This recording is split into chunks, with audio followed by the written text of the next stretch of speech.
বুঝাই নিয়ে আসছি এখানে, এটা আমি আল্লাহর মেহরবানি ছাড়া কিছু। জোরে বলেন আলহামদুলিল্লাহ, আরো জোরে বলেন আলহামদুলিল্লাহ। বিগত ফ্যাসিস্ট সরকারের আমলে 16টি বছর 2004 সালে মৌলানা দেলাওয়ার হোসেন সাঈদী 2004 সালের 24 এপ্রিল এই মঞ্চে এসেছিল। এই মঞ্চ ছিল জিয়ার স্মরণী। যারা সেই জিয়ার স্মরণীকে ভেঙে দিয়েছে আমি তাদের শাস্তি দাবি করলাম। ওসি সাহেবকে বলতে চাই, 3 দিনের মধ্যে কারা জিয়ার স্মরণীকে ভেঙেছে তাদেরকে যদি গ্রেফতার না করেন আপনার বিরুদ্ধে রিপোর্ট করা হবে ইনশাআল্লাহ। এই জিয়ার স্মরণীর মঞ্চে শহীদ মৌলানা দেলাওয়ার হোসেন সাঈদী এসে বক্তব্য রেখেছিল, ঠিক কিনা বলেন? এই জিয়ার স্মরণীর মঞ্চে মৌলানা আবুল কালাম আজাদ বক্তব্য রেখেছে। যেখানে এখানে মঞ্চ করেছি এইখানে আল্লামা শহীদ মৌলানা মতিউর রহমান নিজামী বক্তব্য রেখেছিলেন। এই মঞ্চ অসংখ্যবার ডাক্তার এ কে মার্জাদ আপনাদের ভোটে নির্বাচিত সংসদ সদস্য 91 সালের বক্তব্য রেখেছে। এই মঞ্চে বক্তব্য রেখেছে বাংলাদেশের তিনবারের প্রধানমন্ত্রী দেশ নেত্রী বেগম খালেদা জিয়া। তার সাথে বক্তব্য রেখেছিলেন শহীদ জনাব আলী হাসান মোহাম্মদ মুজাহিদ, ঠিক না বলেন? সুতরাং সেই জিয়ার স্মরণী যারা ভেঙে দিয়েছে এবং এইখানে শহীদ রাষ্ট্রপতি জিয়াউর রহমান সাহেব 2 বার এই মঞ্চে এসেছে। আমি গুণাগার হয়ে নাই, was student of class 3 or 4। আমি রাষ্ট্রপতি জিয়াউর রহমানের সাথে হাত মিলিয়েছিলাম। সেদিন থেকে আমার মনে চিন্তা এসেছিল যে রাষ্ট্রপতি জিয়াউর রহমান ছোটকালে যখন ছিল, বড় হয়েছে, প্রেসিডেন্ট হয়েছে, আমি কেন বাংলাদেশের প্রেসিডেন্ট বা বড় কিছু হতে পারবো না? এই চিন্তা চেতনা আমার মাথায় ছিল।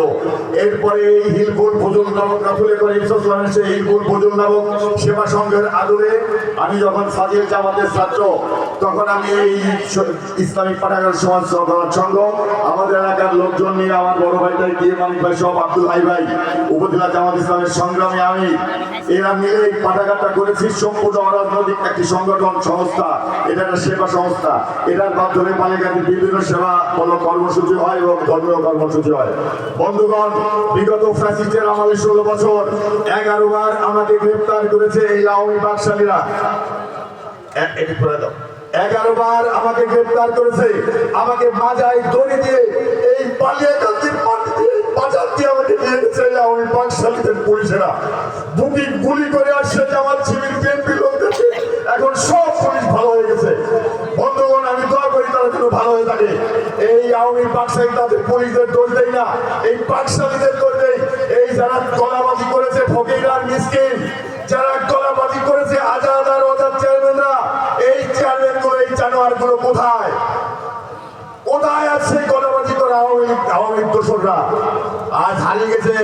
আল্লামা বলেছেন এই মঞ্চে যে ইন্দুরের দণ্ড খুঁজে পাবে না, ঠিক তাই তাদের গলার পাতায় শুয়ে আছে। যেভাবে আছে কোটি কোটি টাকা দামের মার্সিডিজ গাড়ি পড়ে আছে, লোক নাই, বলছে টাকার মালিক নাই। বস্তা বস্তা টাকা নিয়ে তারা বাড়িতে রেখেছে, ব্যাংকগুলিকে খালি করে দিয়েছে। এই যুবলীগ বাংলাদেশের জামাত ইসলামী তৈরি করার ইসলামিক ব্যাংকে দখল করছে। সমস্ত হাট বাজার ঘাট রাস্তা টিওন অফিস মন্ত্রী অফিস সব ওরা দখল করে লুটপাট করছে। আপনার আমার টাকা ওর মধ্যে আছে। 38,000 লক্ষ কোটি টাকা দেশের বাইরে হাসিনা সরকার পাচার করেছে। সেই টাকার মধ্যে আপনার টাকা আছে, আমার টাকা আছে। আমার কি অপরাধ ছিল? আমাকে 11 বার জেলে দিয়েছে আমার ভাই মঞ্চলার জন্য। আপনাদের নেতার নামে 39টা মামলা দিয়েছে, 39টা মামলা। আমার নামে 18টি মামলা দিয়েছে। সবাই আমাদের রাজবাড়ি যেখানে যেতে হয়। আমি পানিয়াকান্দি পাইলট বিদ্যালয়ের শিক্ষক, সিনিয়র শিক্ষক। জীবনের 30টি বছর ধরে এই পানিয়াকান্দিতে দেশে আপনাদের ছেলে মেয়েদেরকে লেখাপড়া করাই। আপনাদের ছেলে মেয়েদেরকে লেখাপড়া করে এই পানিয়াকান্দি পাইলট উচ্চ বিদ্যালয়। আমি কি চুরি করেছি? আমি কি ডাকাতি করেছি? আমি কি খুন করেছি যে আমাকে তারা 11 বার জেলে বলতে দিল? এই অপরাধ করেছি আমি বলেন? বন্ধুগণ, 14 সালে জামাত ইসলামী আমাকে ভাইস চেয়ারম্যান ক্যান্ডিডেট করছে, সীমাহীন ভোট দিয়েছেন আপনারা। এটার পরেই আমার শুরু হলো আমার নামে জেল আর জুলুম, আমার নামে মামলা। আমি আল্লামা দেলাওয়ার হোসেন সাঈদীর জানাজায় গিয়েছিলাম, ওখানে একটা বক্তব্য রেখেছিলাম। এটার পরে আমার চাকরি সাসপেন্ড করেছে। আমাকে 1 বছর সাসপেন্ড রাখেছে। আমার টাকা পয়সা আমি দেখেছি। ওই আজাদ ওজাদ চেয়ারম্যান, ওই জিল্লুর হাকিম, ওই খাতকগুলোর বাড়িতে গিয়ে দেখেছি। আমার সাসপেনশন জন্য কথা বলেছি, কি আচরণ করেছে আমার সাথে, বাড়ির কুকুরের মতো আচরণ করেছে আমার সাথে। বন্ধুগণ, আমি আপনাদের দোয়া চাই এবং আপনাদের পাশে আছি, আপনাদের পাশে ছিলাম, থাকবো ইনশাল্লাহ। এবং আল্লাহ যদি আমাকে পাশে রাখে, আগামী জাতীয় নির্বাচনের পরে হোক আর আগে হোক, উপজেলা পরিষদ নির্বাচনে আমাকে ভাইস চেয়ারম্যান দাঁড়ানোর জন্য এই অঞ্চলে আলেমুল আমার বলেছে আমি ভাইস চেয়ারম্যান ইলেকশন করতে চাই। আপনারা কি আমাকে দোয়া করলেন? ভোট দেবেন? হাত দেখান, আল্লাহকে দেখান, হাত উঁচু করে দেখান। আলহামদুলিল্লাহ, আলহামদুলিল্লাহ। এই পর্যায়ে আপনাদের সামনে বক্তব্য রাখবেন আপনাদের আমাদের চিরাকাঙ্ক্ষিত মেহমান, দক্ষিণ পূর্ব এশিয়ার অন্যতম বিপ্লবী কণ্ঠস্বর খাদক আওয়ামী পাকশালীরা, যাকে 3 বছর গ্রেফতার করে রেখেছিল জেলের মধ্যে। আমি দেখেছি তার ছোট্ট মেয়েটা কিভাবে ঝুলে আছে তাকে দেখার জন্য। বন্ধুগণ, সেই আকাঙ্ক্ষিত মেহমান আপনাদের আমাদের হৃদয়ের স্পন্দন আলহাজ হযরত মাওলানা মুফতি আমির হামজা, আলহাজ হযরত মাওলানা মুফতি আমির হামজা এবং কুষ্টিয়া সদর থানার সদর আসনের জামাত ইসলামিক এমপি ক্যান্ডিডেট উনি, কুষ্টিয়া সদর আসনের। আসসালামু আলাইকুম। ওয়া আলাইকুম আসসালাম ওয়া রাহমাতুল্লাহি ওয়া বারাকাতুহু।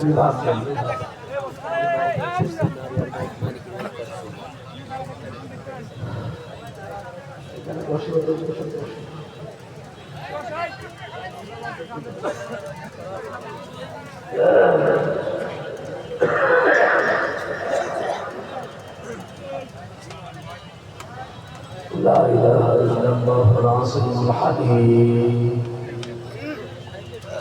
اللهم أنت ربي لا إله إلا أنت خلقتني وأنا عبدك وأنا على عهدك ووعدك ما استطعت. أعوذ بك من شر ما صنعت. أبو لك بنعمتك علي وأبوء لك بذنبي فاغفر لي فإنه لا يغفر الذنوب إلا أنت. বিভাগ কি করে দেওয়ার দরকার নাই বিভাগ। আর আপনি এখানে বসে থাকবেন, এখানে পেছনে দাঁড়িয়ে আছে। أعوذ بالله من الشيطان الرجيم. بسم الله الرحمن الرحيم.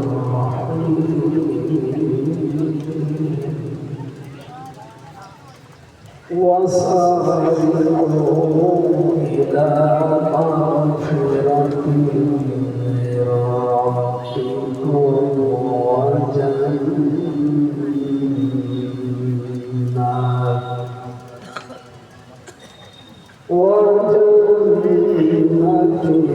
عرضها السماوات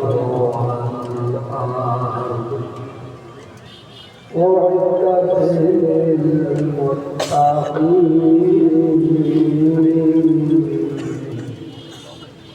صدق الله العظيم. اللهم صل على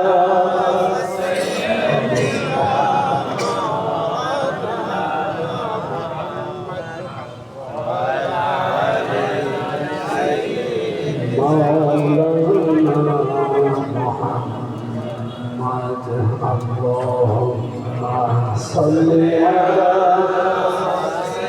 سيدنا مولانا محمد وآل سيدنا مولانا محمد. الحمد لله আলহামদুলিল্লাহ আলা কুল্লি হাল।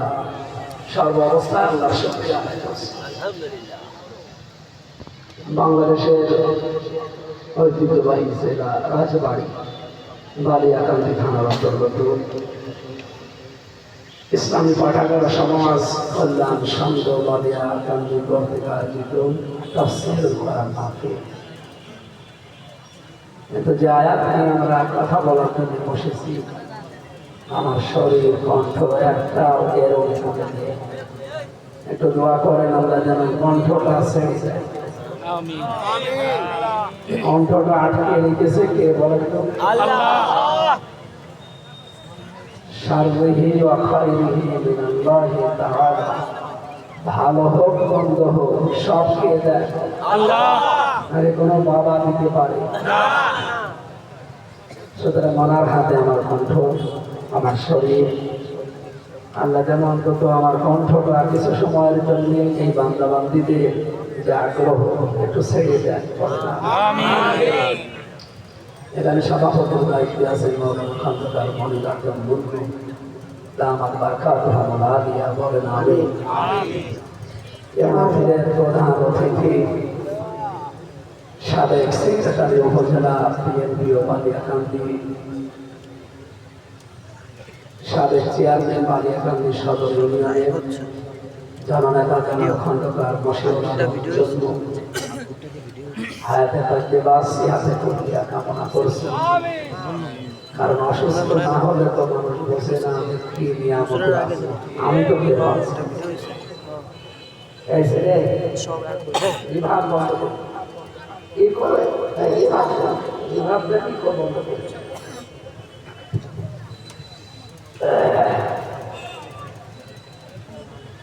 এখানে কথা বললেন বিশিষ্ট আলেম মাওলানা আব্দুল হাই জোয়াদ্দার, আমির বাংলাদেশ জামাত ইসলামী বালিয়াকান্দি উপজেলা, হাজার হাজার আমির হামজাতুল। আল্লাহ যেন আলেমকে আলেম হিসাবে কবুল করেন। কিয়ামতের কঠিন ময়দানে আল্লাহ যখন বিচার করবে। আমি এই যে কিছুদিন আগে কালাশাদ থেকে আসলাম, মসজিদে নববী গিয়ে যে খাতবা ছিলেন সোমালি, এর গুরুত্ব বোঝাচ্ছি। বক্তব্যটা যেহেতু দেশে আরবি ভাষা আরবিতে দিচ্ছিলেন, শেষের দিকে উনি বললেন কিয়ামতে আল্লাহ আলেমদের বিচার করার সময় একটা পর্দা দিয়ে গিয়ে ডাক দিয়ে বললেন আব্দুল হাই এই কাজগুলো করেছি। উনি যখন স্বীকৃতি দেবে যে আল্লাহ আমার ভুল হয়ে গেছে, এগুলো আমি সব করেছি। হয়তো প্রকাশ্যগুলো আমরা অনেকে জানি, গোপনে যে অন্যায়গুলো আছে আমরা জানি। বলেন বলেন এই গোপন কথা উনি স্বীকার করতে বাধ্য হবে, কারণ ওনার মনের খবরও জানে কে? আল্লাহ। সব স্বীকৃতি দেওয়ার পর শেষে আল্লাহ আমাকে আস্তে করে বলবে যে যা মাফ করে দিলাম, কাউকে বলবো না। মাওলানা আব্দুল হাই জোয়াদ্দার একজন আলেম মানুষ, কিয়ামতে যদি আল্লাহ বিচার করেন, যেহেতু পর্দা দিয়ে ঘিরে করবে, আল্লাহ যেন গোপনে ওনারে মাফ করে। আরো জোরে বলেন আমিন।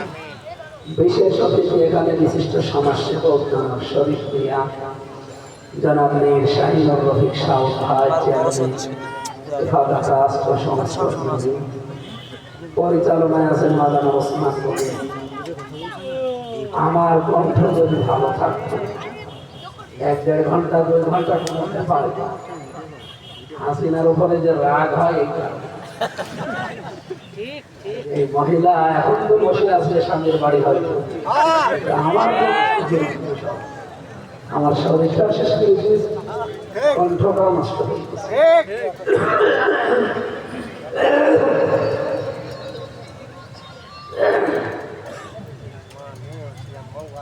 নয়তো 16-17 সালে যেভাবে রাজবাড়িতে কথা বলতাম, ওই কণ্ঠ এখন আছে?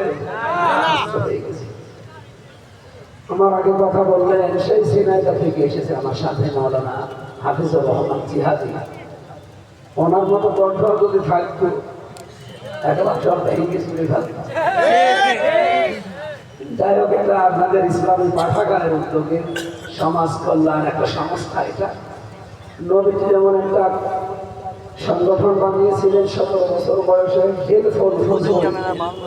শান্তির সঙ্গ, একাধারে এটা চলেছিল 23 বছর। কত বছর? 23 বছর। কাঙ্ক্ষিত আমাদের শাস্তি উনি ওইটার মাধ্যমে দিতে পারেন, চেষ্টা চালিয়েছেন। ওই একই মানুষ 40 বছর থেকে শুরু করে 63 বছর, এইটাও 23, আগেরটাও 23, পরেরটাও 23। আগে কোরআন ছিল না, পরে আমরা কোরআন দিলেন। এই 23 বছরে এত আমল পরিবর্তন তিনি ঘটিয়েছে, কিয়ামত পর্যন্ত অন্তত 23 বছরে এমন পরিবর্তন কেউ ঘটাতে পারবে না। যে নবী কোরআন কারীম দিয়ে পরিবর্তন ঘটিয়েছিলেন, সেই কোরআন শোনার জন্য আমরা এখানে বসে আছি। এটা যেহেতু রাজনৈতিক মঞ্চ না, আমি যদিও রাজনৈতিক ব্যক্তিত্ব, এখন রাজনীতি করি, কিন্তু এটা রাজনৈতিক মঞ্চ না। আমাদের দায়িত্বশীল যারা আছে কেন্দ্রে, তারা আমাদেরকে বারবার জানিয়েছে যে রাজনৈতিক কোনো কথা বলার জন্য আমরা আছি। তাফসীর মাহফিলে, ওয়াজ মাহফিলে, সিরাত মাহফিলে কোরআন হাদিস থেকে সঠিক কথা করে তুলতে হবে। কারণ এখানে যারা আছে, এখানে সব আসে আমার আল্লাহর বান্দারা। এখানে হয়তো সবার আদর্শ এক না, কিন্তু বান্দা একজন। সেই হিসাবে কোরআন হাদিস থেকে বড় কিছু কথা বলতে চাই। যেন আমাকে তৌফিক দেন, কণ্ঠটা যেন ছেড়ে দেন, বলেন আমিন। মঞ্চে বসা আছেন আজকের প্রধান আকর্ষণ।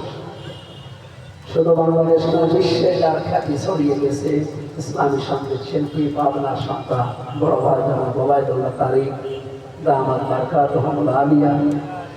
আমাদের অনুষ্ঠান কি আরো এর পরেও আছে? হ্যাঁ, গান হবে। গান মানে ওনার গান শোনার জন্য আমি আরো 20 কিলো দূর থেকে আসি। আজকে সুযোগ নেই, মাহফিলটা আসলে মিস্টেক হয়ে গেছে। এখন এগুলো আমি আসি। তাফসীর মাহফিল, ওয়াজ মাহফিল আস্তে আস্তে আমার কেন্দ্রের যারা দায়িত্বে আছে, আমি জামাত সহ নিষেধ করেছি এখন এগুলো থাক, নির্বাচন পর্যন্ত নিজের এলাকায় সময় দেওয়া লাগে। এই জন্য এদিকে আর গুরুত্ব দেয়নি, এদিকে আর মন নেই। এই কারণে আপনারা মাহফিল দিয়েছে, ওসাদ আমার খেয়াল হয় না। আমি আজকে 4টা অনুষ্ঠান করলাম, সেই সকাল থেকে বিক্ষোভ মিছিল ছিল, জমার নামাজ ছিল আমার আসনের ভেতরে, এরপরে এই যে কর্মী সমাবেশ ছিল। আজকে একটা মাহফিল আছে রাজবাড়ির সদরে কল্যাণপুরে, মানে রাত 9টা থেকে 10টা 1 ঘন্টা কথা বলবো বলে করেছিল। কণ্ঠের অবস্থার কারণে কি হবে জানি না। এখানে 15-20 মিনিট বলি, এরপরে আমরা ওখানেও 15-20 মিনিট বসে পারছি। ডাক্তার পরশুদিন দেখালাম, উনি ভালো পরীক্ষা করে বলছে যে অবস্থা, এর উপরে আরেকটা চাপ দিলে এটা যা আছে নষ্ট হয়ে যাবে। এই জন্যে বেশি চাপও দিতে পারছে না, মনে বলছে চাপ দেয়, চাপ দিলে তো আসলে পালানো লাগবে হাসি না মতো।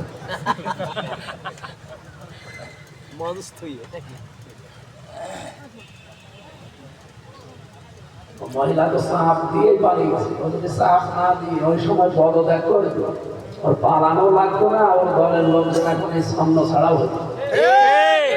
এখানে কোনো কিছু জোর করে আদায় করা ঠিক না। আজকে একটা আদালতে অডিও ক্লিপ ফাঁস করেছি, দেখেছেন না ট্রাইব্যুনালে? এই যে প্লেন থেকে বা হেলিকপ্টার থেকে যে গুলি করার দৃশ্যগুলো, একথা সরাসরি হাসিনা অর্ডার দিয়েছে। এতদিন আমরা জানতাম কি জানতাম না, আজকে প্রমাণ সহ। সুতরাং চাপ দিয়ে কিচ্ছু হয় না দুনিয়ায়। ভালোবাসা দিয়ে, মহব্বত দিয়ে যেটা আদায় হয়, চাপ দিয়ে আপনি করতে পারবেন? হবে না।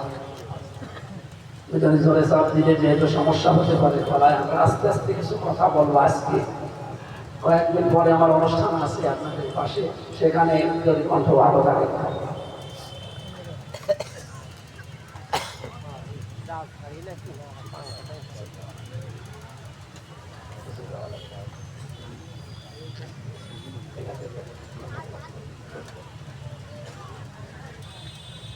যেহেতু আল্লাহ নিয়ে এসেছেন কোরআনের এই অনুষ্ঠানে, অবশ্যই কিছু শোনাবে এবং আমি শোনাতেও পারবো আশা করছি।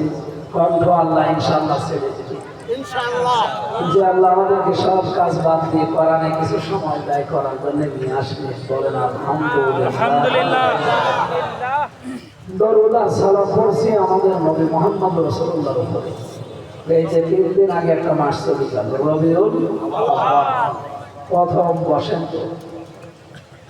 বসন্ত আসলে কি হয় আমরা অনেকে জানি, অনেকে জানি না। এই জন্য বলছি, বসন্ত আসলে যত ঝরা পাতা আছে ওগুলো শেষ হয়ে নতুন পাতা বিভিন্ন গাছে জন্মায় না জন্মায় না?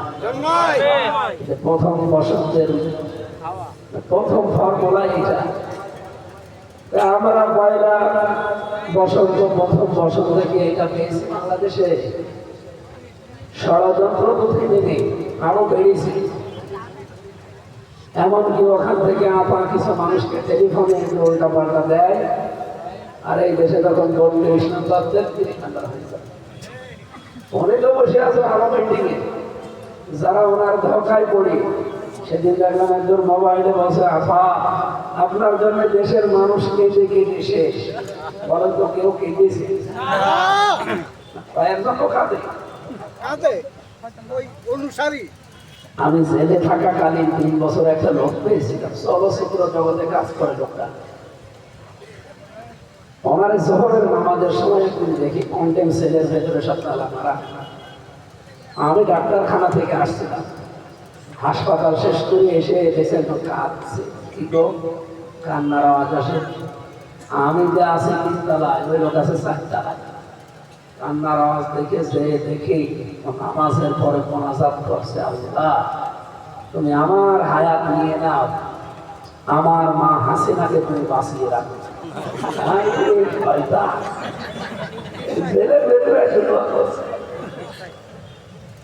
আমরা পড়ি রব্বানা আতিনা ফিদ দুনিয়া হাসানা, আর শয়তান পড়ছে রব্বানা আতিনা ফিদ দুনিয়া হাসিনা। আমি আর মোনাজাতের জন্য ছিলাম, শেষ করে বললাম ভাই কোরআনের আয়াত পাল্টিয়ে ফেলেছে, এখানে তো হাসিনা না হাসানা হবে। খুব ভালোবাসি তো। কিসের মামলা দিয়েছে আপনারে? ধর্ষণ। ওর মতো মানুষের মুখ দিয়ে তো হাসানা জায়গায় হাসিনা কথা বলে না কেন? আপা ওখান থেকে মাঝে মাঝে একটু ফাঁদ পাতে, অনেকে সে ফাঁদে পা দেয়, দিয়ে সমস্যা করে।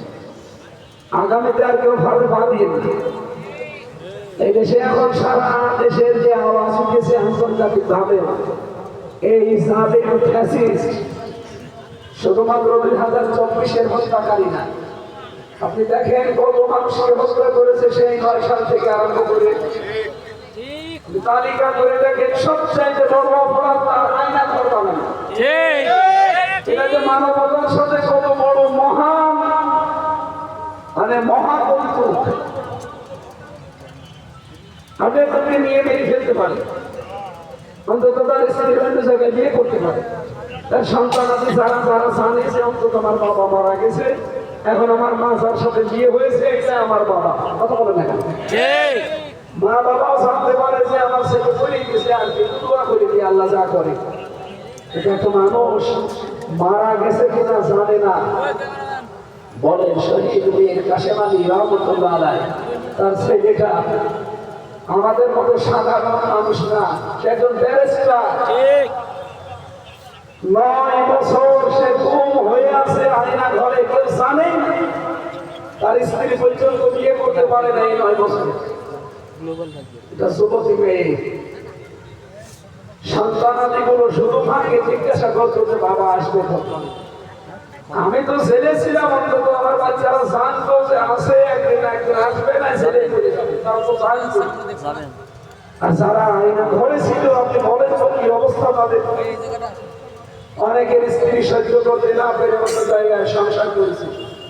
আমার আসলে ভাইয়ের স্ত্রী 10 বছর কি করবে, এতদিন আর থাকতে পারে না, শেষ পর্যন্ত এই 1 বছর আগে বিয়ে করে দিয়েছে। আপনি বাস্তবতা বুঝতেছেন কি করেছিল জানেরা? তাম পৃথিবী আসছে যে ফুসে উঠেছে হাসিনার উপরে, এমনি না, ওর পাপের বোঝা পরিপূর্ণ হয়ে দাঁড়িয়ে গেছে। কারণ মানুষ যখন অপরাধ করতে করতে সীমা ছাড়িয়ে যায়, তখন আর ফিরে আসার মতো রাস্তা তার সামনে খোলা থাকে না। আল্লাহ ওটা বন্ধ করে দেয়। আপনি দেখেন 1 বছর 1.5 মাস চলছে, মহিলার কোনো অনুশোচনা আছে? অনুতপ্ত হয়েছে? আজ স্বীকার করেছে যে হ্যাঁ আমি এই 2000 মানুষ মারলাম। আরো ভিত্তি বাড়ে, ভালো ভালো খাবার পাচ্ছে তো, পরে আয়না ঘরে রাখার দরকার ছিল 1 বছর 1.5 মাস। কি পৃথিবী কি জিনিস। আমি 3 বছরে আমার জীবন শেষ হয়ে গেছে। তাও তো আয়না ঘরে মাত্র 10 দিন ছিলাম, বাকি সময় ছিলাম কন্টেন্ট সেলের। এতেই যদি আমার জীবন যৌবন সব শেষ করে যায়। যারা আয়না ঘরে 9 বছর 10 বছর, আমি 14 বছরের মানুষ পেয়েছি, দেওয়ালে লিখে রাখতে এত বড় বড় নখ হয়ে যায়, তো নখ দিয়ে এইভাবে খুশিয়ে খুশিয়ে লিখে রাখতে, ভাই এই মোবাইল নাম্বারটা লিখে দিলাম, যদি কেউ বাইরে এখান থেকে যেতে পারেন এই নাম্বারটা একটু বলবেন যে অমুক লোক বেশি আছে, এখন বলে চাই এদিকে 2.5 হাত এদিকে 2.5 হাত, এতটুকু একটা ঘর, এর ভেতরে আমার শিকল বাঁধা পায়ের সাথে 24 ঘন্টা আপনাকে বসে থাকা লাগবে। কি কঠিন অবস্থা, আপনি নিজেকে একটু এই জায়গায় দাঁড় করান তো। এত বড় ভয়ঙ্কর অবস্থা যারা বানিয়েছিল, তারা এই দেশে আবার রাজনীতি করবে, কোন মুক্তি হবে? এই জন্য বাংলাদেশ জামাত ইসলামী সহ এই দেশের 14 দল সবার আওয়াজ এখন 14 দল যারা ছিল জাতীয় পার্টি সহ সবগুলোকে নিষিদ্ধ করেছে। সব সালেমদের দোষ। হাসিনা এমনি হাসিনা হয়ে ওঠেনি, ওকে হাসিনা বানানো হয়েছে, যারা বানিয়েছে তাদেরও বিচার করা নয়তো তো বিচার হয়ে যাবে। ও মহিলা এখন কিন্তু বলছে যে সবই আমার দোষ, হাসান মাহমুদ কিছু করে নাই, কামরুলটা কিছু করে নাই, ওর মেয়ে পুতুল বলছে যে সবই আমার মায়ের দোষ, ওদিকে আনিসুল হক কিছু করে নাই, দরবেশ কিছু করে নাই, সবাই শুধু খেয়েছে আর দোষ আমার মা। ঠিকই তো বলছে। এখানে আল্লাহ পাপের শাস্তি কাউকে দিতে ভুল করে না। দেখেন দাড়ি কেটে পালাচ্ছিল, আল্লাহ ধরিয়ে দিয়েছে। তাই কথা বলে না কেন? যেখানে সেইটা লুকাবে একটাও ছাড় পাবে না, কারণ পাপ করলে তার শাস্তি হবে। আমরাও আওয়াজ তুলেছি আজকে, আপনারা জানেন বাংলাদেশ জামাত ইসলামী যত উপজেলা আছে বাংলাদেশে, যত থানা আছে, সব থানাতে জামাত এবং এই দেশের বিএনপি সহ যারা অন্যান্য দলে আছে সবাই আওয়াজ তুলেছে। এই ফ্যাসিস্ট যারা, এদের অনুসারী যারা, এই 14 দল সহ জাতীয় পার্টি নিষিদ্ধ করে দেবে। কোন মুক্তি ওরা আসবে আবার? জাতীয় পার্টির যে লোকটা মেন দায়িত্ব ছিল, এই লোকটা কি বলেছিল দেখেছি, ভারত থেকে এসে বলছে আমাকে যা বলতে বলেছে আমি বলবো না, কিন্তু আমার নিষেধ আছে। ওনার কথা শুনলে বোঝা যায় যে এই পাতানো নির্বাচন যে 3টা হয়েছে তার ভেতরে ওনারও সদস্য ছিল। আজকে রেকর্ডটা ফাঁস হওয়ার পরে আমার মনে হচ্ছে এই দেশের মানুষ যদি এখন হাসিনারে পায়, ওরে ঠ্যাং ধরে ছিঁড়ে ফেলবে। মহিলা বলছে সরাসরি যে গুলি করে সাফ করে দেখ সব, আর পাশ থেকে আমাদের গোষ্ঠী আর ননুমিয়া ইনু বলছে না সালাম, ওর আওয়াজও শোনা যাচ্ছে। শয়তানগুলো এখন কোর্ট থেকে আদালত থেকে আসে, মাঝে মাঝে জেলখানায় নিয়ে যায়। দেখেন এখন আমাদের লজ্জার মতো হাসে, অনুতপ্ত হওয়া, অনুশোচনা হওয়া কিচ্ছু নেই। এই জন্য তো আমাদের মাফ করে না। আপনাকে অপরাধ করলে অনুশোচনা করা লাগবে, এইটা প্রথম। 2 নম্বরে আপনাকে স্বীকার করা লাগবে যে হ্যাঁ আমি অপরাধ করেছি। এই 2টার একটাও পাওয়া যাচ্ছে, স্বীকারও করলো না আজ পর্যন্ত, অনুশোচনাও নেই। 3 নম্বরে কি, যে জীবনে আর কোনোদিন এরকম কোনো অপরাধে আমি আর জড়িত হব না। এই 3টা স্বীকৃতি যারা দেয় তারা শুধু মাপ পায় আল্লাহর কাছে, তাছাড়া মাপ পাওয়ার কোনো সম্ভাবনা নাই। রব্বুল আলামিন বলেন, এটা সূরা আলে ইমরানের 133 নম্বর আয়াতে আছে, ওয়াসারিউ ইলা মাগফিরাতিন মির রাব্বিকুম। তোমরা সবাই মিলে দৌড়াও, শুধু আমির হামজা না, শুধুমাত্র চন্ন ভাই না, তোমরা সবাই মিলে দৌড়াও। কোথায় দৌড়িয়ে যাবে? ইলা মাগফিরাতিন, আল্লাহর ক্ষমার দিকে। রব্বুল আলামিন এত বড় বিশাল ক্ষমা নিয়ে বসে আছেন। আপনি যত অপরাধ করেছেন, যদি হক বলে এবারটা নষ্ট না করে থাকে, হক করলে যেটা আল্লাহর হক, এটা যত কিছুই নষ্ট হয়ে যায়, যদি এই মুহূর্তে আপনি মন থেকে ফিরে আসতে পারেন, আল্লাহ আপনাকেও মাফ করে দেবে। শুধু হক বলে এবারটা মাফ হবে না। চন্দ্র ভাই মনে হয় বলছিল যে হক বলে এবার আর হক বললা, এই 2টা হক। আল্লাহ যা করেছে আল্লাহ আজকে আশা করছে মাফ করে দেবে। কারণ ইল্লা মান তাবা ওয়া আমানা ওয়া আমিলা আমালান সালিহা আউলাইকা ইউবাদদিলুল্লাহ সাইয়্যাতিহিম হাসানাত। যারা বাড়ি থেকে ইমান নিয়ে এসেছে যে আজকে আমি তওবা করে ভালো হয়ে যাব, আমি এখন থেকে ভালো ভালো কাজে আঞ্জাম দেব, আল্লাহ বলেন ফাউলাইকা এই মানুষগুলো রাজবাড়ি বালিয়াকান্দি যারা বসে আছে ইউবাদদিলুল্লাহ আল্লাহ তাদের বদল করে দেখছে দেবে সাইয়্যাতিহিম হাসানাত। ওটা বলছে তাদের জীবনের কোন কোন আজকে আল্লাহ রাখবে না, সব মাফ করে ওই জায়গাটা ফাঁকা হয়ে যাবে, ওখানে আল্লাহ নেকি দিয়ে ভরাট করে দেবে। সুতরাং আজকে এখানে এসে লস হয়ে গেছে বলেন বলেন না। আমরা যারা এসেছি আমাদের বিশ্বাস আমাদের আল্লাহ তার রহিম এবং রহমান গফফার গফুর এই নামগুলো নিয়েছেন মাফ করার জন্য, তিনিও মাফ করে দেবেন ইনশাআল্লাহ। কিন্তু আছে না শুধু হক বলে আল্লাহ মাফ করবেন, এটা আপনাকে দুনিয়াতে আগে শোধ করা লাগবে। এই 15 বছর আমার রায় দেওয়ার অধিকার ছিল, কিন্তু যারা অধিকারটা নষ্ট করেছে এবং যারা জড়িত ছিলেন তারা যদি সাদির কাছে মন থেকে এসে মাফ চান আর মানুষেরা যদি বলে ঠিক আছে আমরা মাফ করে দিলাম, তাহলে আমরা মাফ হবে, তাছাড়া আপনার মাফ নেই। আপনি যতই হজ করেন নামাজ পড়েন চোপা গায়ে দেন, হক বলে বা নষ্ট করলে তার মাফ আছে বলেন বলেন আগামীতে অনেকে যদি এই ভুল আবার করে হাসিনা মার্কা নির্বাচন করে আবার যদি কাউকে ক্ষমতায় দিয়ে দেয়, এই নির্বাচন কমিশনে যারা আছে এর সাথে যারা সংশ্লিষ্ট কি কি জবাব দেবেন আপনি? আপনি দেখতে পাচ্ছেন না এই 3 বার যারা নির্বাচন করেছে তাদের গলায় জনগণ সুতার মালা, জেলখানায় তো আছে, ধরার পরে সুতার মালা দিয়েছে। আগামীতেও যদি এরকম কেউ করার আশা করে, আপনি কি মনে করছেন এই দিন শেষ দিন? আরো দিন আছে, এই দিন নিয়ে যাবে। সুতরাং আপনার গলায় যেন সুতার মালা জনগণ না দেয় এমন কোন কাজে আঞ্জাম দেওয়া যাবে? কার জন্য কি করছেন আপনি? কার জন্য কি করে যাচ্ছে? মানুষের অধিকার নষ্ট করে হয় নিজের স্বার্থ, নাই দলীয় স্বার্থ, নাই এই লোকের স্বার্থের দিকে আপনি তাকান। এদের স্বার্থের দিকে তাকিয়ে আপনার লাভ কি? আপনি মরে যাবেন, আপনি 40 বছর পরে অনন্তকাল এই হক বলে নষ্ট করার কারণে জাহান্নামে থাকা লাগবে। তখন কি এই মূল্য নিয়ে যে থাকবে আপনার সাথে? প্রচন্ড নিয়ে থাকবে, হাঁচা থাকবে, এখানে নিজের পায়ে নিজে পড়াল পাবেন না। এই কিছুদিন দেখছি অনেকে আবার চিন্তা ভাবনা করছে যা হয় হোক, ওই আগার মতো আবার ইলেকশন দরকার নেই, সিলেকশন করে দেবে। সিলেকশন বাংলাদেশে কোনো সিলেকশন আর হবে না, যদি হয় ইলেকশন। তাই কথা বলেন না কেন? জনগণ যাকে চায় সে যাক, কোনো অসুবিধা নেই।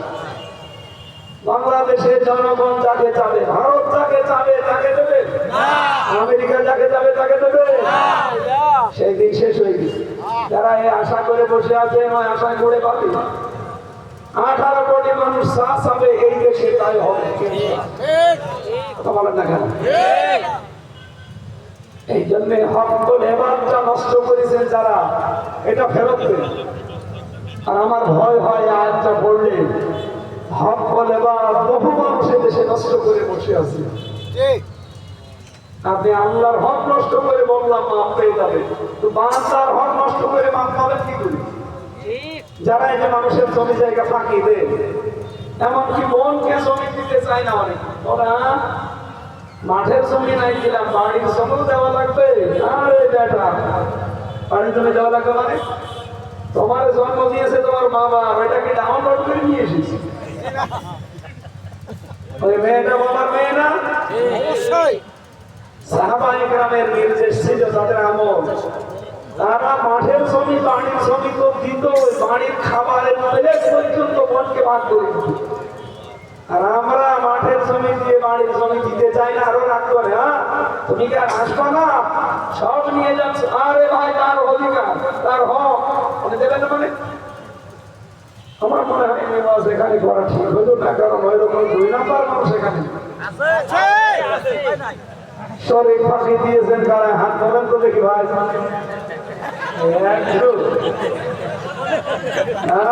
মাথায় তার কাটা আছে। রাজবাড়িবাসী আল্লাহ পাক দৌড় দিতে বললেন তার ক্ষমার দিকে, মাগফিরাতের দিকে। আর এমন একটা বাগানের দিকে আল্লাহ দৌড় দিতে বলেছেন, বাগান মানে জান্নাত।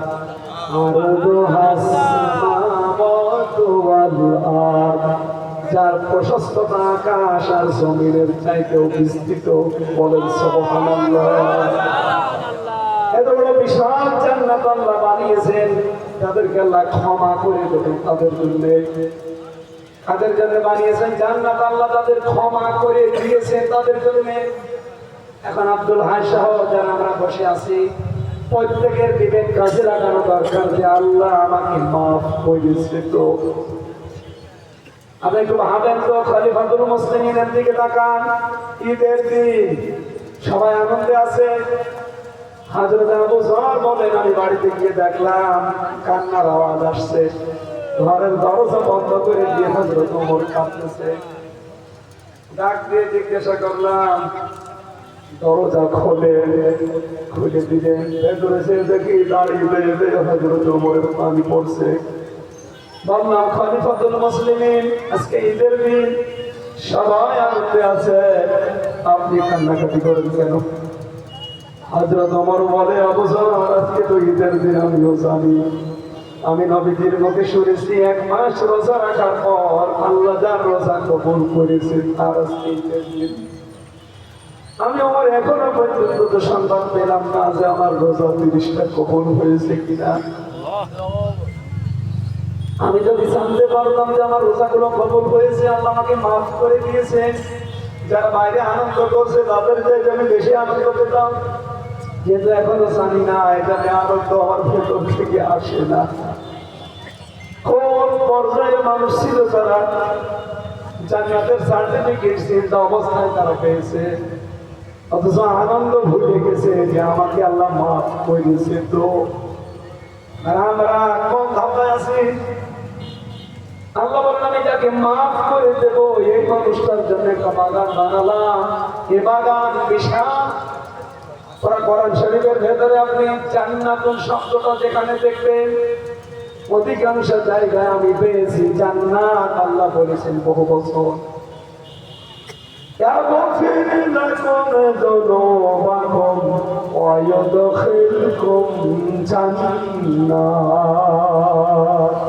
এখানে জান্নাত জান্নাত বহু বছর দেওয়া আছে। সাফের আয়াত পড়লাম, এটা বহু বছর কেন দিলেন? এখানে আব্দুল হাই ভাই সহ যারা আলেম আছেন, আমি তাদেরকে বলছি, ভালো করে খেয়াল করতে হয়। এখানে লক্ষণীয় বিষয়, আল্লাহ যদি জান্নাত দিতেন, আরবি গ্রামার অনুযায়ী কিন্তু কাল হয় 3টা, বাংলাতে কাল হয় কয়টা? 2টা। বাংলাতে বছর হয় 2টা, 1 বছর বহু বছর। ইংরেজিতে 1 বছর বহু বছর, কিন্তু আরবিতে আপনি দেখবেন বছর 3 প্রকার। 1 বছর, 2 বছর, তারপরে বহু বছর। যতক্ষণ জিনিস একটা থাকবে ওয়াহিদ হবে 1 বছর, যদি 2টা হয় 2 বছর, 3টা হওয়া লাগবে বহু বছর হওয়ার জন্য। আল্লাহ পাক এখানে জান্নাত দেওয়ার ঘোষণা দিলেন। কোন মানুষ যদি সত্যি আল্লাহর জান্নাত পায়, একটা পাবে না, কম পক্ষে 3টা পাবে। মেয়েদের ব্যাখ্যা পড়তে গিয়ে দেখেছি, জান্নাত যদি আল্লাহ কাউকে দেয়, একটা জান্নাতে হবে দুনিয়ার মতো 10 দুনিয়ার সমান। 3টা জান্নাত আল্লাহ যদি কাউকে দেয়, এই পৃথিবীর মতো 30 পৃথিবীর সমান। আজ যারা মানুষের সম্পদ মেরে খান, জমি জায়গা ফাঁকি দিয়ে খান, আয় খেলেন, কত জমি লাগে আপনার, আপনি শুধু জান্নাত পেয়ে দেখেন। এরকম দুনিয়ার 30 দুনিয়া পাবেন। সুবহানাল্লাহ বলতে পারবেন? অথচ আজকে 1 বিঘা জমি ছেড়ে জোর করে নিয়ে চলে যাচ্ছে। ঠিক নাকি? আয় খেলায় এসে নাই নেই আছে। দেখবেন অনেকে চাষ করে খায়, সারা জমি ঠিক আছে, কিন্তু আইনের কাছে গেলে নাঙ্গলের মাথা বাঁকা হয়।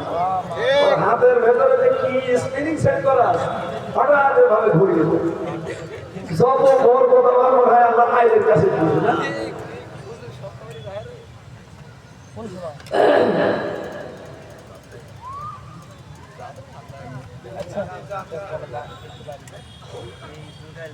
আরে ভাই যে গলার অবস্থায় চিরাগ চলে গেল কিছু হবে আরে তো চা আরে চা যায় তো রওশনের সাথে মতো ঠান্ডা হয়ে লাগবে না ভাই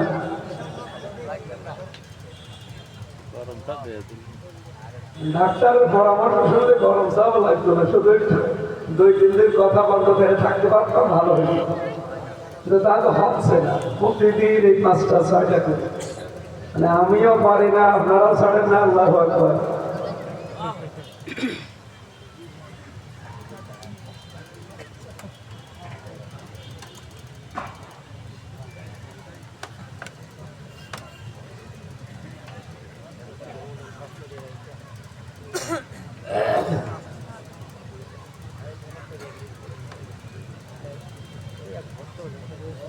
বাকি বলা কথা এভাবে চাকরি মানুষ তাকিয়ে থাকবে তো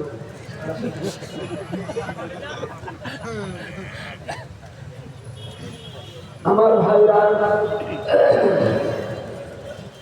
সুতরাং আমার আজকের যে প্রথম পয়েন্ট ছিল আল্লাহ যদি জান্নাত আমাদেরকে দেয় একটা দেবে না তিনটা কমপক্ষে 3টা জান্নাত পাবে ওয়াইদাত লিল মুত্তাকিন আল্লাহ বলেন এটা আমি বানিয়েছি যার তার জন্য না এটা বানিয়েছি আমার মুত্তাকি বান্দাদের জন্য সুবহানাল্লাহ আমার মুত্তাকি কি এটা কি এই বালিয়াকান্দি বাজারে কিনতে পাওয়া যায় না মুত্তাকি কিভাবে হওয়া লাগে আমরা মনে করি চন্দ্র সাহেবের মন্নু সাহেবের মতো বিশাল পাঞ্জাবি আমার মতো গায়ে দিয়ে হাতে তসবে নিয়ে মাথায় একটা পাগড়ি লাগিয়ে শুধু ঘুরে বেড়ালেই মুত্তাকি নাকি না একটা জটিল বিষয়টা মুত্তাকি কিভাবে হওয়া যায় কথা বলবে কে আরো জোরে বলে আল্লাহ আল্লাহ যেহেতু মুত্তাকিদের জন্য জান্নাত প্রস্তুত করে রেখেছে এখন মুত্তাকি কিভাবে হওয়া যায় একটু খেয়াল করেন আমি যেভাবে তাফসীর থেকে পেয়েছি এইভাবে বলছি এটা আপনি এর আগে আমার মনে হয় শোনেননি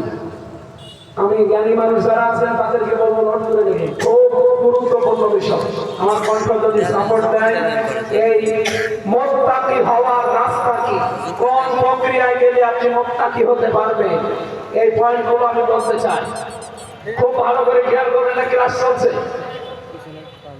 আব্দুল হাই সাহেব হয়তো আরো বড় ক্লাস নেয় আমি একটু ছোট ক্লাস নিচ্ছি তো খেয়াল করবেন খালি মুত্তাকি আপনি হতে পারেন কিনা দেখেন 1 নম্বরে কোন মানুষ যদি তাকওয়া অর্জন করতে চায় ওয়াইদাত লিল মুত্তাকিন আল্লাহ বলেন আমি প্রস্তুত করে রেখেছি এই বাগানটা এই জান্নাতটা কাদের জন্য আরো জোরে বলেন মুত্তাকি হওয়ার জন্য প্রক্রিয়া কিভাবে আপনি মুত্তাকি হওয়ার রাস্তায় এগিয়ে যাবেন 1 নম্বরে আপনাকে হকের অনুসন্ধানকারী হওয়া লাগবে চন্দ্র ভাইকে বলছি আপনাকে হকের অনুসন্ধানকারী হওয়া লাগবে তাহলে আপনি মুত্তাকির লাইনে এগিয়ে যেতে পারবেন জান্নাত আল্লাহ আপনার জন্য প্রস্তুত করে রেখেছেন 1 নম্বরে হকের অনুসন্ধানকারী হওয়া লাগবে আমরা কি হক তালাশকারী হতে চাই না আমাদের জাতির পিতা হক তালাশ করেছিলেন উনি খুঁজছিলেন যে হক কোনটা দেখি কখনো তারকা কখনো চন্দ্র কখনো সূর্য বলে এটাই আমার হক যখন দেখলেন যে সবগুলো ডুবে যাচ্ছে বলেন না এ যা ডুবে যায় এগুলো আমি মানি না উনি পড়লেন ইন্নী ওয়াজ্জাহতু ওয়াজহিয়া লিল্লাযী ফাতারাস সামাওয়াতি ওয়াল আরদা হানিফা ওয়া মা আনা মিনাল মুশরিকিন উনি কি হক পেয়েছিলেন না পান নাই উনি হক অনুসন্ধান করে তালাশ করে খুঁজে খুঁজে পেয়েছিলেন আরে জাতির লোকদেরকে হক অনুসন্ধান করা লাগে না চোখে আঙ্গুল দিয়ে দেখিয়ে দেয় তারপরে মানতে চায় আপনি মুত্তাকি হবেন কি করে 2 নম্বরে হক যদি পেয়ে যান হক কবুল করা লাগবে গ্রহণ করা লাগবে হককে মেনে নেওয়া লাগবে আপনার আমরা অনেকে হক পাই কিন্তু মানতে চাই না দুনিয়ার বিভিন্ন স্বার্থের কারণে আমার কথার অর্থ বোঝে 3 নম্বরে হক যদি আপনি কবুল করেন গ্রহণ করেন মেনে নেন এই হক কবুল করে বসে থাকতে হবে না এটা প্রচার করা লাগবে এর এই দায়িত্ব পালন করতে গিয়ে হামজা 3 বার ছেলে এ লোক 11 বার ছেলে এই করে আমারও ব্যক্তিগত কোনো পাপ ওরা পায়নি ওনারও পাপ ব্যক্তিগত পায়নি পাপ একটাই আমরা দিনের প্রচার করি হক প্রচার করলে একটা নবীকেও জালেমরা ছেড়ে দেয় ইয়া হাসরাতান আলাল ইবাদ আমার বান্দাদের জন্য আফসোস মা ইল্লা কানু বিহি ইস্তাহজিউন। এমন কোন নবী রাসূল পাঠালাম না যে হক প্রচার করতে গিয়ে মার খাই, জুলুম অত্যাচার নির্যাতনের ঠান্ডা বিদ্রোহের সম্মুখীন হয়নি। একটা নবী রাসূল ছিল না। হ্যাঁ, শুধু দুইজন নবীকে পেয়েছি, আদম আলাইহিস সালাম আর সুলাইমান। এনারা দুইজন, একজন তো মানুষই ছিল না, আর একজন বাবার কাছ থেকে রাজত্ব পেয়েছিল। এই জন্য তারা হক প্রচার করতে গিয়ে মার খায়নি। বাকি কোন নবী হক প্রচার করতে গেছে আর আমার মতো গরু করতে গেছে কি খেয়েছে? আমাদের নবী মুহাম্মদ রাসূলুল্লাহ পর্যন্ত পাথর খেয়েছে। আপনার তো বালিয়াখান্তি, এখানে তো ট্রেন আসে না? না, ট্রেন আসে পাংশা, 5 কিলোমিটার দূরে। কি ওখানে স্টেশন কি? ওই জায়গায় তো মাঝে মাঝে যাবেন, স্টেশনের যে পাথর দেখবেন হা করে আছে। আপনি চিন্তা করতে পারেন এই পাথর একজন মানুষের শরীরে মারবে, কি অবস্থার সৃষ্টি হতে পারে। অথচ নবীরা হক প্রচার করতে গিয়ে জীবনে কোনোদিন থেমে গিয়েছিলেন না। এই জন্য মোত্তাকি হতে হলে হক প্রচার করা লাগবে। 4 নম্বরে, হক যদি আপনি প্রচার করতে গিয়ে সমস্যায় পড়ে দৃঢ় থাকা লাগবে, টিকে থাকা লাগবে। যারা টিকে ছিল তাদের জীবন সার্থক। আপনি কি মনে করছেন হকের উপরে টিকে থাকতে গিয়ে যাদের ফাঁসি হয়ে গেছে ওদের জীবন ব্যর্থ? না। শহীদ আল্লামা দেলাওয়ার হোসেন সাঈদী জীবিত থাকতে যে শক্তি ছিল তার, শহীদ হওয়ার পর তার শক্তি আরো বেড়ে গেছে। কাবা শরীফে এখন তার নামে দোয়া হয়। শহীদ আল্লামা দেলাওয়ার হোসেন সাঈদী আর শহীদ জিয়াউর রহমান, এই দুইজনের নামে আমি কাবা শরীফে, বিশেষ করে মুসলিমদের নামীরা এখানে দোয়া করতে শুনেছি। কাবার ইমাম দোয়া করছে, এই দুজনের নাম ধরে। বাংলাদেশে আমি 21 জন লোক পেয়েছি, শহীদ আল্লামা দেলাওয়ার হোসেন সাঈদী আর শহীদ জিয়াউর রহমান। আরে মানুষ তো কতই মরে যায়, কই তাদের জন্য তো কেউ দোয়া করে না, কেউ তো শহীদ বলে না। বঙ্গবন্ধুকেও মেরে ফেলেছে, কিন্তু কেউ শহীদ বঙ্গবন্ধু বলে। জিয়াউর রহমানকেও মেরে ফেলা হয়েছে, কিন্তু মানুষ নাম ধরলেই বলে কি শহীদ জিয়া। সাঈদী সাহেবকেও মেরে ফেলা হয়েছে, নাম ধরলেই মানুষ বলে কি শহীদ সাঈদী। আল্লামা সাঈদী তুমি মরনি, শহীদ হয়েছে তুমি এটাই জানি। বলেন আমিন। হকের উপরে টিকে থাকা লাগবে, এটা মুত্তাকি হওয়ার প্রক্রিয়া।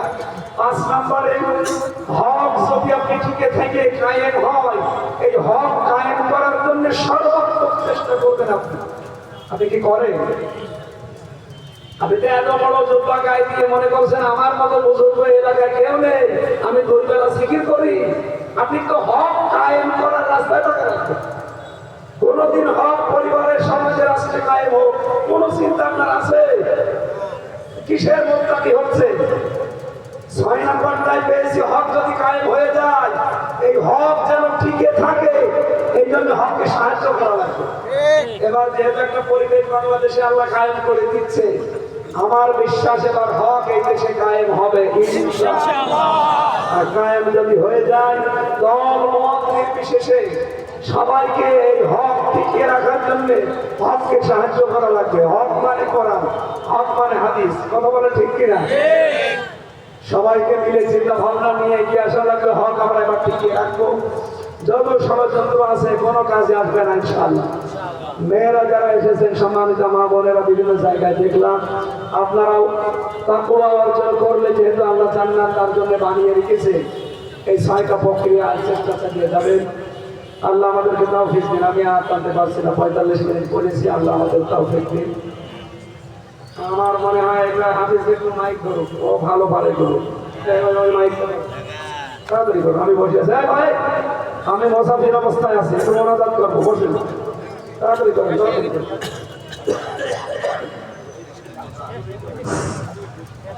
আলহামদুলিল্লাহ, ওয়াইদুল্লাহ তারেক কাছে এখন গজল হবে।